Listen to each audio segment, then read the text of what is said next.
Jim King back out here in Claycomo. We kind of exited this job for about a few days. Now we're back working on the south wall.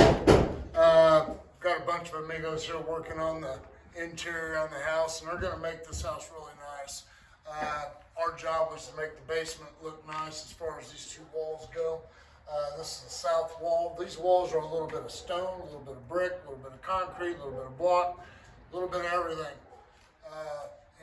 We have successfully went back in hydraulics, wood bearing, wood posts, and we've hydraulically pushed these walls back to their, about as close as back to their original elevation as we can get it.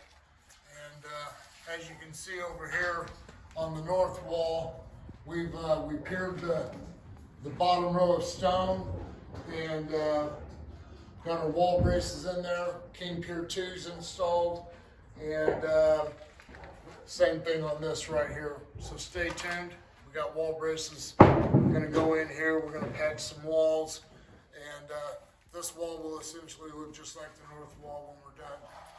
This east wall here, this end wall, we've restored it back to where it looks really nice. We're gonna put in some wall braces just to kind of like an insurance policy to make sure nothing goes wrong there. So stay tuned for all your foundation repair needs. Give me a call, 816-521-8915. Thank you.